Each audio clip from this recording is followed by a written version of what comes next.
Alors maintenant, on va parler de cible. Alors, quand on parle de cible, c'est vrai que c'est parfois un petit peu difficile de comprendre ce que c'est. On vous le disait, on a parlé du marché, donc le marché de l'automobile.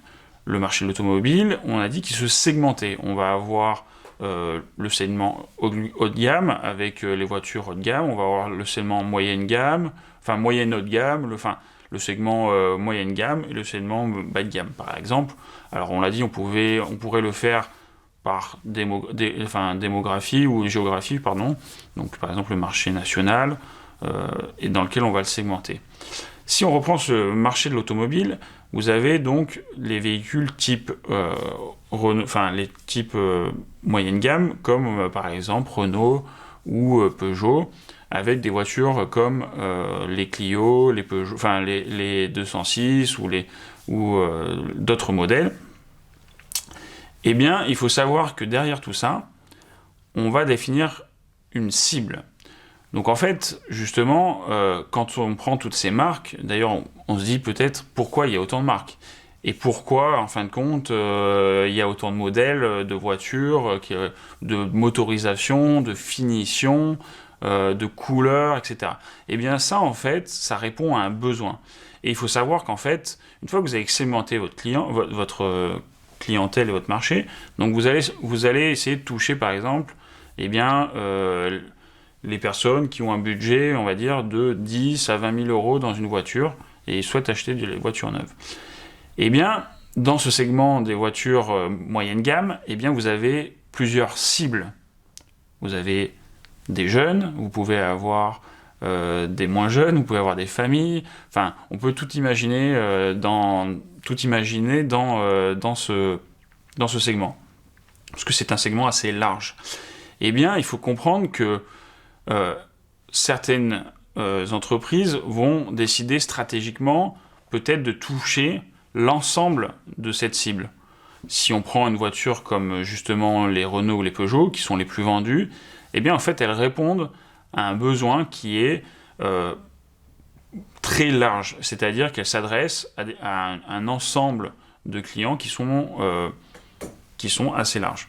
Mais il faut savoir qu'une entreprise peut beaucoup plus cibler en fait ses clients et va peut-être essayer d'aller toucher une certaine cible, comme on dit. Donc en fait, l'entreprise va choisir en fait cette cible en fonction de ses ressources. L'entreprise a des ressources et en fonction de ça, elle va pouvoir choisir les cibles. Elle va aussi choisir sa cible en fonction de son envie de se différencier des autres marques, par exemple. Elle va aussi choisir sa cible en fonction de sa phase de maturité, du cycle de vie de son produit. Elle va aussi choisir en fonction du niveau d'hétérogénéité du marché et enfin de l'intensité concurrentielle.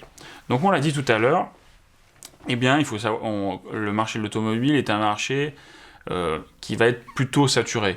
On sait que les marges sont de plus en plus faibles parce que vous avez de plus en plus de concurrence et forcément ça va être très difficile de toucher votre cible.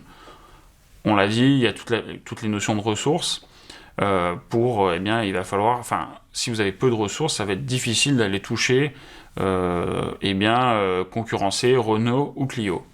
Par contre, on sait qu'on a d'autres marques. On peut parler par exemple de Mini. Alors Mini, c'est une très bonne étude de cas. C'est une marque qui n'existait pas qui n'existait plus il y a encore 20 ans, qui est revenue, qui a été rachetée. Et en fait, on voit que Mini a vraiment ciblé une clientèle. Une clientèle qui aime un petit peu le côté rétro, qui aime un petit peu ce côté glamour de la voiture. Et en fait, il faut savoir que du coup, Mini a vraiment essayé d'aller cibler, donc dans ce segment des voitures, alors une voiture qui est quand même sur du moyen haut de gamme, mais sur ce segment du moyenne gamme, eh bien, Mini est allé essayer de cibler une clientèle, alors on sait très féminine, avec une voiture un peu glamour, chic, mais accessible, et on voit que ça a fonctionné. On voit que ça a fonctionné, et on voit que Mini a réussi petit à petit à se développer de plus en plus, avec tout aussi une communication, une distribution un petit peu spécifique, mais ça on le verra un petit peu plus tard. Donc il faut savoir que du coup, on a à l'intérieur d'un même segment un ciblage. Et maintenant, on va voir comment on va se positionner.